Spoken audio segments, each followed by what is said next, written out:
The morning was quiet and peaceful. A soft golden sunlight slowly spread across the small town. Birds were singing in the trees, and a cool breeze moved through the streets. It looked like a normal day. Daniel Carter did not expect anything unusual to happen. Daniel lived alone in a small wooden house at the edge of town, close to a large forest. His life was simple. He worked at a local repair shop and spent most evenings fixing old machines or reading books. Every morning he followed the same routine. He woke up early, made a cup of coffee, and sat on the porch to enjoy the fresh air before starting his day. But this morning, something felt different. As Daniel walked toward the front door with his coffee, he suddenly heard a strange sound. Outside, it was very soft. At first, he thought it was the wind. Then he heard it again, a quiet, crying sound. Daniel stopped walking. He listened carefully. Yes, someone was crying outside his door. He frowned in confusion. Who would be outside this early? He wondered. Maybe a neighbor's child had gotten lost. Or maybe someone needed help. Daniel slowly walked closer to the door. The crying continued. It sounded small and scared. He gently placed his coffee cup on the table and opened the door. The moment the door opened, Daniel froze. His heart skipped a beat. Sitting on his wooden porch were 4 small children, but something about them was very wrong. They were not human. For a moment, Daniel thought he was still dreaming.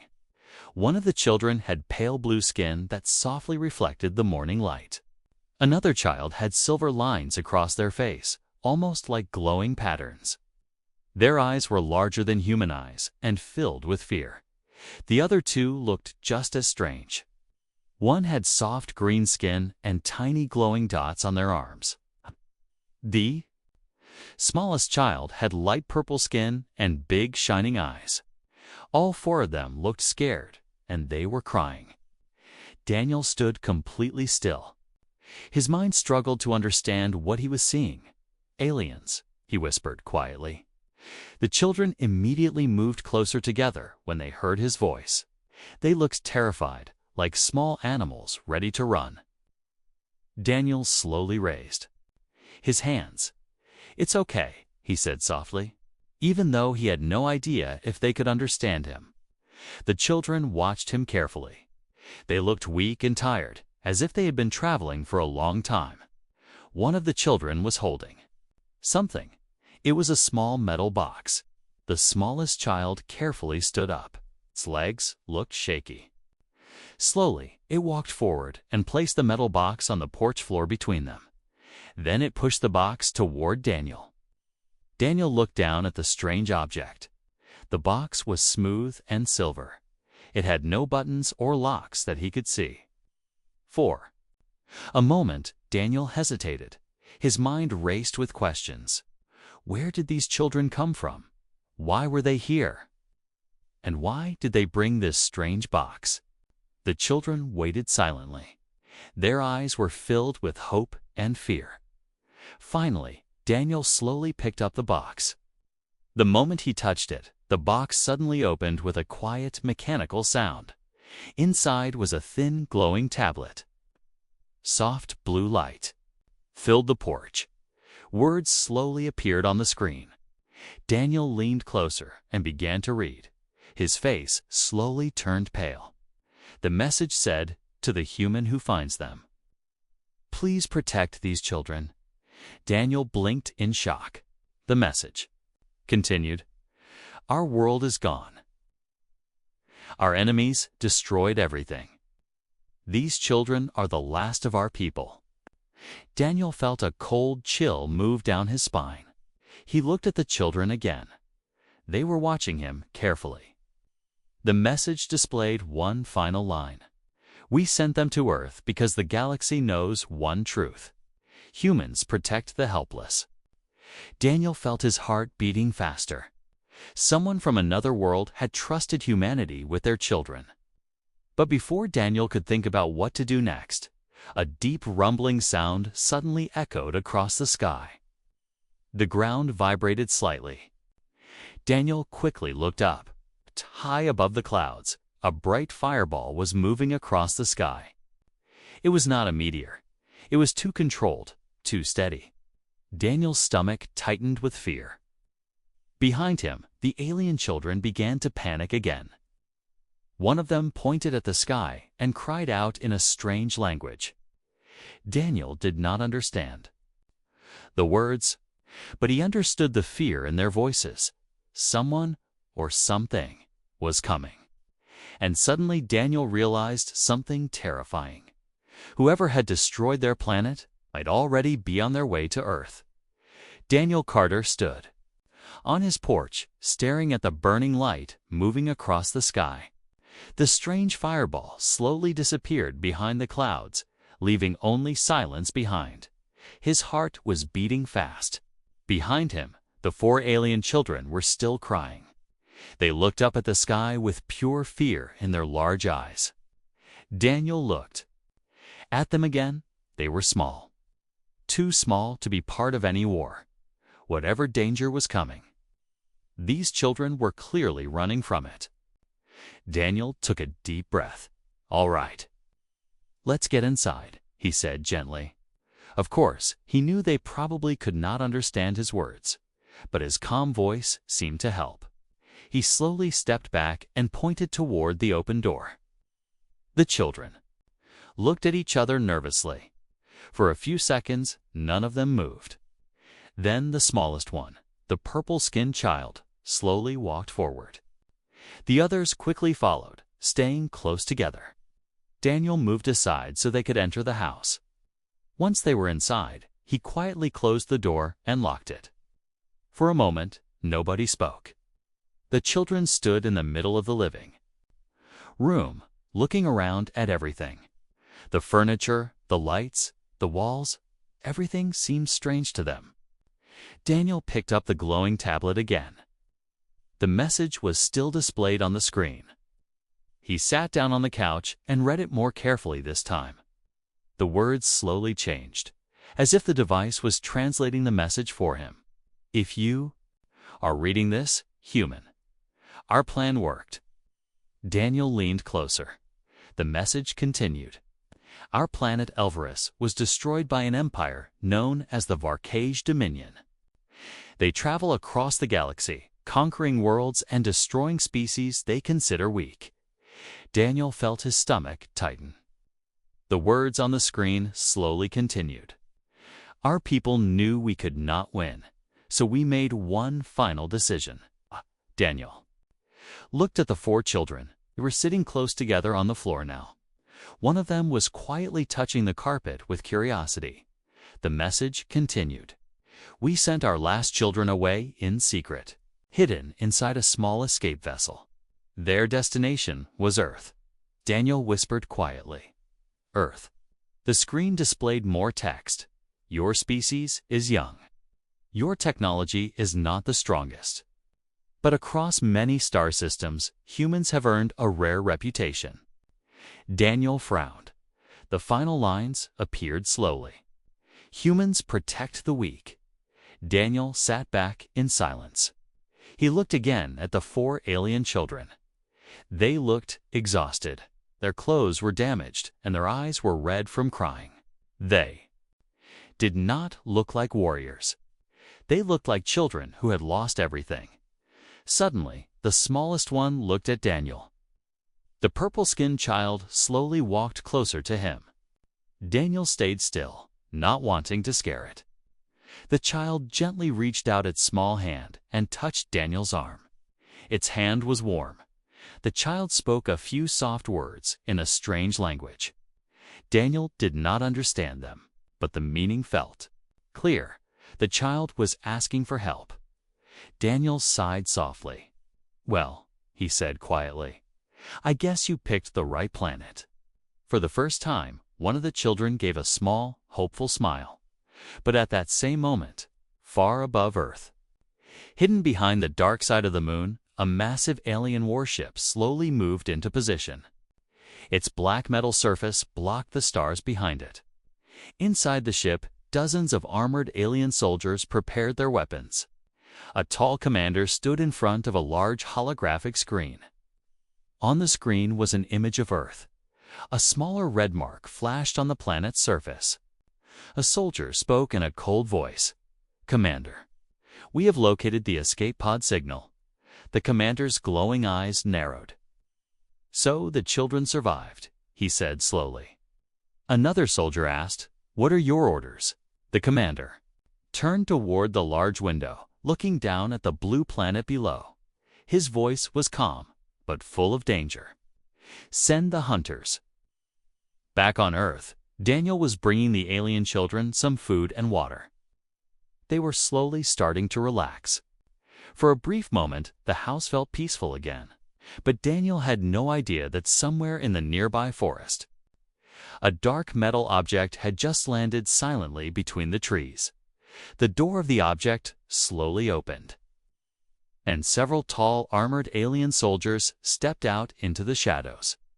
Their red scanning lights began sweeping across the forest, searching, looking for 4 small alien children and the human who had found them. The house was quiet again. Daniel Carter stood in the kitchen, watching the 4 alien children from across the room. They were sitting around the small table, carefully eating the food he had given them. At first, Daniel was not sure what they could eat. He had placed several things on the table: bread, fruit, and some warm soup. The children looked confused by the food, but after smelling it, they slowly began to eat. It seemed their bodies could handle human food. That was a relief. Daniel leaned against the kitchen counter and studied them more closely. Now that the panic from earlier had passed, he could see their differences more clearly. Ta, the first child, had pale blue skin and calm eyes. This one seemed very quiet and observant. It carefully looked at everything around the room as if studying the human world. The second child had green skin with small glowing dots on its arms. Those dots softly blinked like tiny stars. This child seemed curious and touched everything it could reach. The third child had silver patterns across its face. The patterns glowed faintly when it moved. This one appeared serious and protective. It often looked at the door and windows as if expecting danger. And then there was the smallest one, the purple-skinned child. This one stayed closest to Daniel and the others. Its large, shining eyes seemed full of emotion. Daniel picked up the glowing tablet again. "Maybe this thing can explain more," he muttered. As he touched the screen, new words appeared. The device was still translating the alien message slowly. "The children you have found are not ordinary citizens of our world." Daniel frowned slightly. The message continued. "Each child carries a gift from our species. These gifts were once common among our people, but they have become rare over time." Daniel looked up from the tablet and glanced at the children again. "Gifts," he said quietly. Almost as if the device heard him, the message continued. "The blue child is called Luma. She possesses advanced knowledge and intelligence beyond her age. She learns and understands new information very quickly." Daniel looked at the blue child. Luma was quietly studying the clock on the wall. Her eyes followed the moving hands with deep focus. Then the tablet displayed another message. "The green child is called Vero. His body has natural healing abilities. He can repair injuries and sickness faster than most beings." Daniel raised his eyebrows. "A healer," he whispered. The next message appeared. "The silver-marked child is called Sarin. He has the ability to communicate with machines and technology." Daniel looked at Saran. At that exact moment, the television in the living room suddenly turned on by itself. Static filled the screen. Daniel stared in shock. Sarin looked surprised too, as if he had not meant to do that. The boy quickly looked down at the floor. Daniel slowly walked over and turned the TV off. "Well, that's new," he said quietly. Finally, the last message appeared on the tablet. The words appeared more slowly this time. The youngest child is called Allah. Daniel looked at the small purple child. Allah looked back at him with soft eyes. The message continued.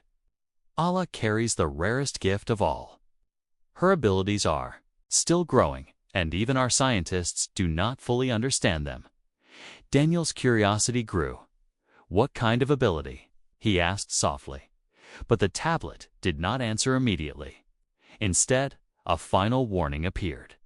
Protect her at all costs. Daniel felt a strange chill. Before he could think more about it, something unexpected happened. Luma suddenly looked toward the window. Her eyes widened. Soren stood up quickly from the table. The glowing dots on Vero's arms began flashing faster, and Allah slowly stepped backward. Fear filled their faces again. Daniel noticed immediately. "What is it?" he asked. The children did not understand his words, but their reactions said everything. Something was wrong. Then Daniel heard it. A faint sound outside. Footsteps. Slow. Heavy footsteps moving through the forest behind his house. Daniel's heart began beating faster. He walked carefully toward the window and looked outside. At first, he saw nothing. Just trees moving gently in the wind. But then, a red light flashed briefly between the trees, scanning, searching. Daniel stepped back from the window immediately. His voice became serious. "All right. I don't know who you're running from." He looked at the 4 alien children. "But I think they just found us." Outside, hidden in the shadows of the forest, a tall armored alien soldier raised a scanning device. The device beeped. A signal had been detected. The soldier spoke into a communicator. Target confirmed. Far above Earth, the commander aboard the warship smiled coldly. "The children are located," he said. "Begin the hunt." The room suddenly felt colder. Daniel Carter stood near the window, staring into the dark forest behind his house. The red light he had seen only seconds ago was gone, but the feeling of danger was still there. Something was out there, and it was searching. Behind him, the 4 alien children had moved away from the table. They were standing close together now, their small faces filled with fear. Luma, the blue-skinned girl, looked toward the forest. Again, her sharp eyes seemed to notice things Daniel could not see. Soren, the boy with silver patterns on his face, slowly stepped closer to Daniel. He pointed toward the trees outside. Then he made a quick slicing motion with his hand. Daniel understood the meaning immediately. Danger. Daniel took a deep breath. "All right," he whispered. "Let's stay calm." But inside, his mind was racing. If those alien hunters were really here, then his small house was not a safe place anymore. Daniel quietly walked through the living room and turned off the lights. The house became darker, making it harder for anyone outside to see inside. Then he carefully locked the back door. The children watched him closely, trying to understand what he was doing. Allah! The small purple child gently held onto Daniel's sleeve. She looked up at him with worried eyes. Daniel gave her a small, reassuring smile. "It's okay," he said softly, even though he wasn't sure that was true. Outside, the forest remained silent, but hidden between the tall trees, the hunters were moving closer. 3 tall alien soldiers stepped quietly through the shadows. Their dark armor blended perfectly with the night. Small red lights on their helmets scanned the area slowly. One of them held a glowing tracking device. The screen showed a signal. The signal was coming from Daniel's house. The soldier spoke. In a deep mechanical voice, escape pod signal detected nearby. Another soldier raised his weapon. Children must be inside. The leader nodded slowly. Proceed carefully. The children must be captured alive. Back inside the house. Daniel tried to think of a plan. He was just a normal man. He had no weapons, no special training, and definitely no experience dealing with alien soldiers. But he knew one thing: he could not let them take the children. The message on the tablet still echoed in his mind. Please protect them. Humanity is their only hope. Daniel looked around his house. Tools from his repair work were scattered across a small table in the corner of the room. Wires, metal parts, and old electronic devices. An idea slowly began forming in his mind. Meanwhile, Sarin suddenly walked toward the table. His silver facial markings began glowing slightly. He placed his hands on one of Daniel's small electronic devices.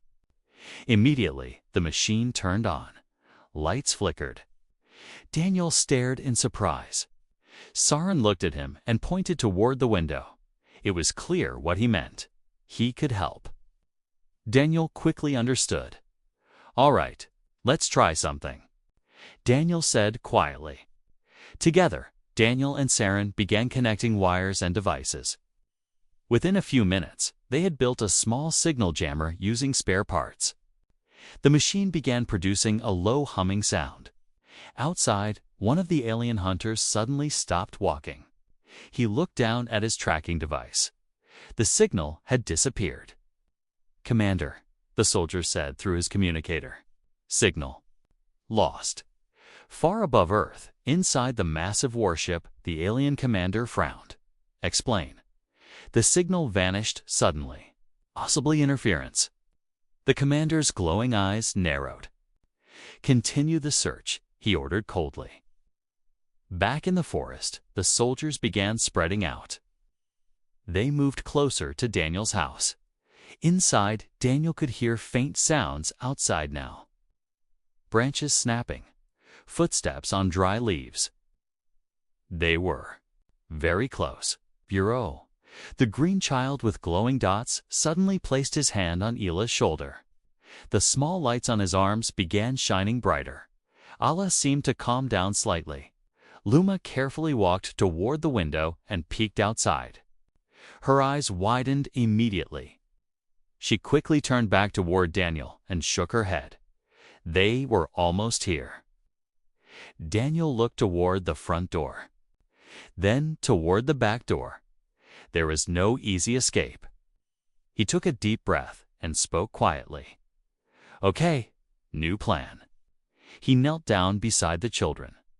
"We leave through the back and head to the forest." The children didn't understand the words, but they understood his gestures. Daniel pointed toward the back door, then toward the forest behind the house. They nodded nervously. But just as Daniel reached for the door handle, a loud thud hit the front door. The entire house shook. The children gasped. Another powerful struck the door. The wood began cracking. Daniel stepped back slowly. One of the armored alien soldiers lowered his heavy weapon. Human structure detected, the soldier said coldly. "Prepare entry." Inside the house, Daniel realized something terrifying. The hunters were not just searching anymore. They had found them, and they were about to break in. The loud against the front door echoed through the house. The wooden frame cracked loudly, sending small pieces of wood falling onto the floor. Daniel Carter stepped back quickly. His heart was pounding in his chest. The alien children moved closer together behind him. Their frightened eyes were locked on the door. Another powerful hit the door. Boom. The wood bent inward. It would not hold for long. Daniel looked around the room quickly. His mind raced for a solution. Running into the forest might help them escape. But those hunters were already out there, and they were clearly more advanced than anything on Earth. Then Daniel remembered something: his phone. He quickly pulled it out of his pocket. His hands were shaking as he dialed a number he had not called in years. The call rang twice. Then a voice answered. "Hello." Daniel spoke quickly. "Mike, it's Daniel." There was a short pause. "Daniel, it's been a long time. What's going on?" Mike was an old friend from Daniel's past. They had served together many years ago, before Daniel left the military. Mike now worked with a special defense group connected to the government. Daniel took a deep breath. "I know this is going to sound crazy," Daniel said quickly. "But I need help, right now." Another loud shook the door again. Mike heard the sound through the phone. "What was that?" Mike asked. "Seriously." Daniel spoke fast. "There are 4 alien kids in my house." Silence filled the line. Then, Mike replied slowly, "I'm going to need more information." Daniel looked at the frightened children.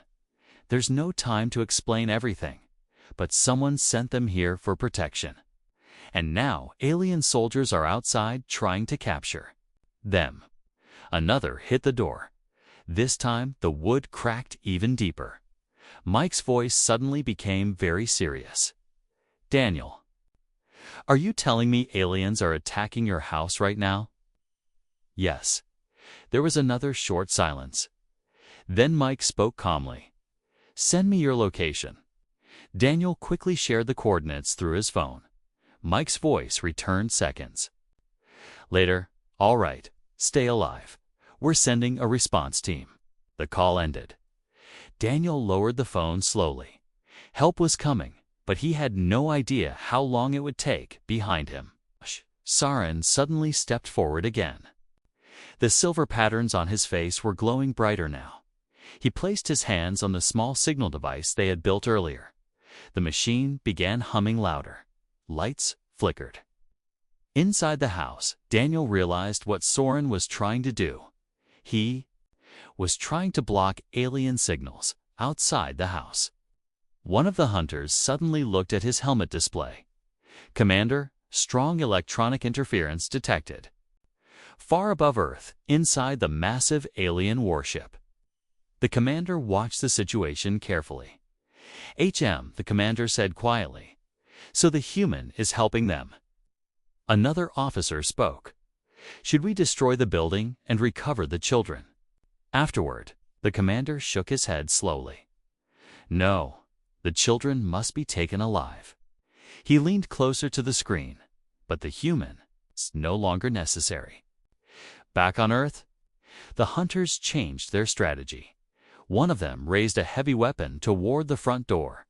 The weapon began glowing with energy. Inside the house, Luma suddenly looked up in panic. She pointed toward the door and shouted something. In her alien language, Daniel did not understand the words, but he understood the fear. A bright flash of light exploded through the door. The wooden entrance shattered instantly. The door flew across the room and slammed against the wall. Smoke filled the air. Daniel quickly stepped in front of the children. Standing in the doorway was a tall, armored alien soldier. Red lights glowed from its helmet. 2 our soldiers appeared behind it. Their weapons were raised. The leader stepped inside slowly. His deep, mechanical voice filled the room. "Human, step aside." Daniel stood his ground. His heart was beating wildly, but he did not move. Behind him, the alien children clung to each other.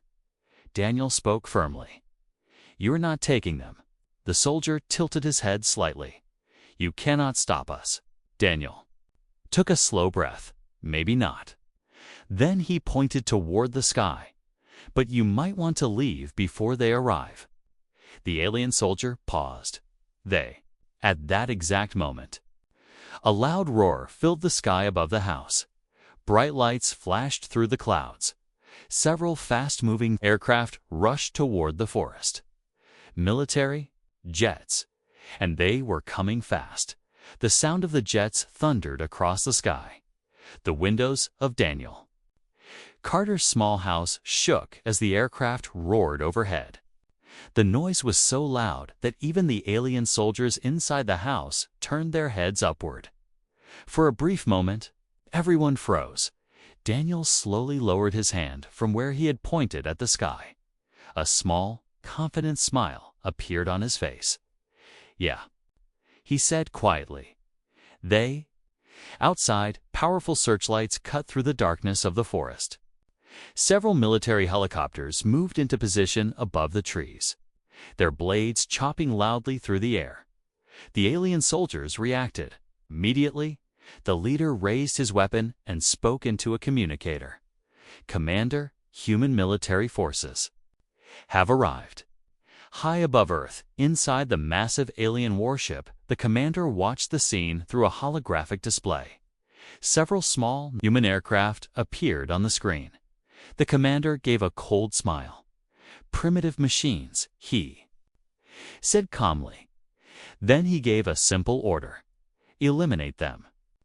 Back on the ground, the alien soldiers inside Daniel's house prepared their weapons.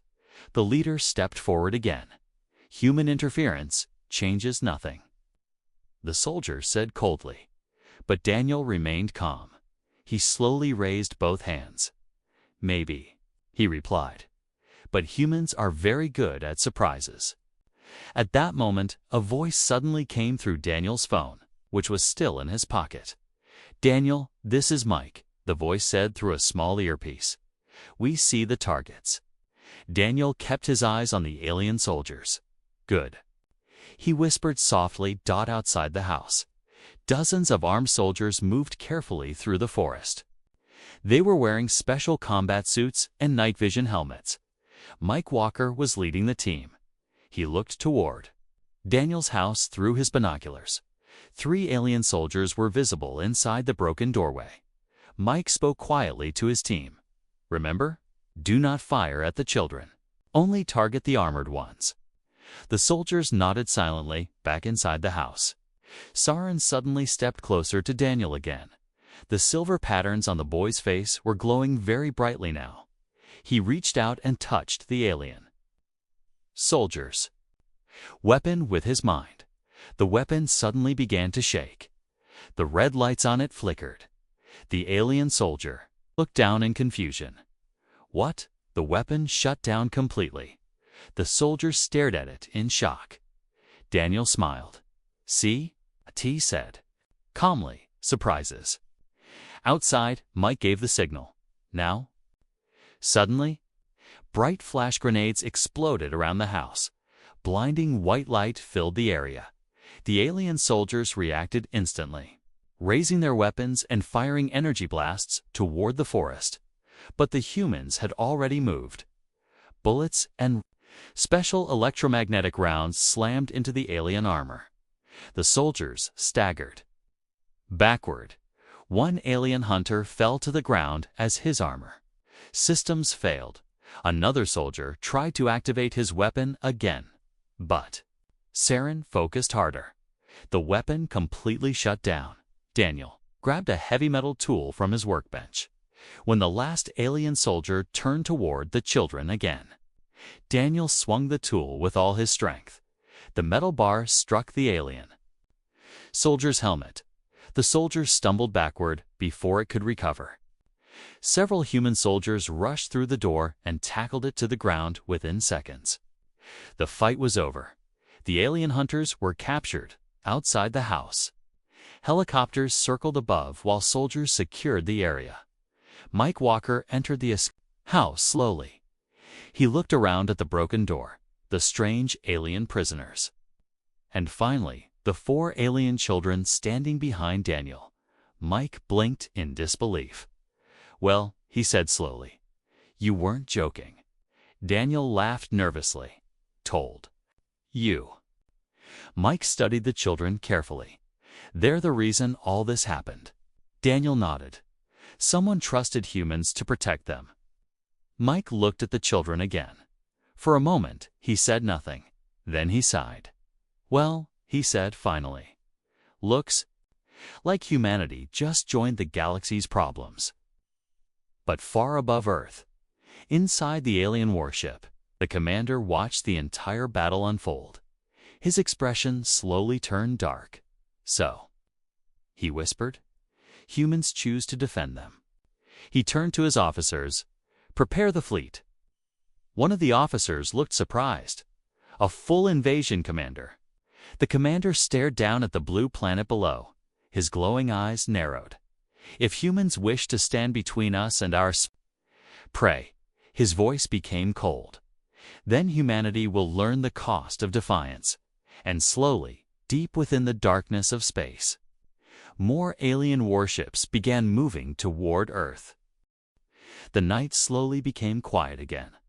The forest around Daniel Carter's house was filled with flashing lights from military vehicles. Soldiers were moving carefully through the trees, checking the area for any other alien threats. 3 captured. Alien hunters were being held inside a special armored transport. Their dark armor had been locked down with powerful magnetic restraints. Daniel stood near the porch, watching everything. His small wooden house was damaged. The front door was destroyed, and parts of the wall were burned from alien weapons. But the children were safe, and right now, that was all that mattered behind him. The 4 alien kids sat together on a blanket that one of the soldiers had brought for them. They looked tired, but no longer terrified. Allah, the small purple child, slowly walked over to Daniel again. She gently held his hand. Daniel looked down and smiled softly. "I guess that means we're friends now," he said quietly. Allah did not understand the words, but she understood the feeling. A few steps away, Mike Walker was speaking with several government officials through a secure communication device. His voice sounded serious. "Yes," Mike said. "There's no mistake. Alien soldiers confirmed. Advanced technology. And they were hunting these kids." The voice on the other side asked a question. Mike looked toward the captured hunters. "They're not explorers," he replied. "They're soldiers." There was a short pause on the line. Then another voice spoke. "What about the children?" Mike looked toward Daniel and the kids again. His expression softened slightly. "They're refugees." The communication device went silent. For a moment, finally, the voice returned. "Bring them to the secure base. We'll decide what to do next." Mike lowered the device slowly. For a moment, he looked troubled. Daniel walked over to him. "So?" Daniel asked. Mike sighed. "The government wants the children moved to a secure location." Daniel crossed his arms. "That sounds like a polite way of saying prison." Mike shook his head. "No, more like protection." Daniel looked back at the children. "They didn't come here because Earth was the safest place." Daniel said quietly, "They came because someone believed humans would protect them." Mike nodded slowly. "And that's exactly what we're going to do." Just then, one of the soldiers ran toward them. "Sir," the soldier said urgently, "you need to see this." Mike followed the soldier to a nearby military vehicle. A large radar screen was glowing inside. Several operators were watching it carefully.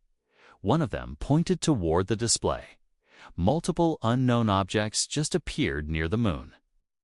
Mike's face became serious. "How many?" The operator swallowed nervously. "Too many." The radar screen showed dozens of red signals moving slowly toward Earth. Alien warships. Daniel stepped closer to the screen. "So, their friends are coming." Mike nodded. "Looks like it." For a moment, silence filled the vehicle. Then Daniel spoke. "So what happens now?" Mike looked at the approaching signals. His voice was calm but firm. "Now humanity decides what kind of species we are." Outside, the alien children looked up at the night sky. Even though they did not understand human technology, they could feel something big was happening. Luma quietly pointed toward the stars. More faint lights were slowly appearing in the sky. Vero's glowing dots began flashing again. Saran looked worried, but Allah simply looked at Daniel. She trusted him, and somehow, that trust gave Daniel strength. Mike stepped outside the vehicle and looked up at the sky. Above the clouds, human fighter jets were already flying patrol missions. Military bases around the world were preparing their defenses. Satellites turned toward the approaching alien fleet. Humanity had just learned They were not alone in the universe, and their first contact had come with a choice: surrender the children or protect them. Mike looked at Daniel and gave a small smile. "Well," T said, "looks like humanity just got its first alien war." Daniel looked down at Allah, holding his hand. Then he looked up at the stars again. His voice was calm. "Then we better win it." High above Earth, inside the massive alien warship, the commander watched the blue planet below. His fleet surrounded the moon like a dark cloud. But something unexpected appeared on his sensors. Hundreds of human defense systems were activating. Across the planet, missile networks, orbital weapons, fighter squadrons, humanity was preparing to fight. The commander frowned slightly. "Interesting," he whispered. Across the galaxy, many civilizations believed humans were weak, young, unimportant. But they were about to learn something new. When humans choose to protect someone, they become something very dangerous. A shield, and humanity was ready to stand between the galaxy and for small alien children,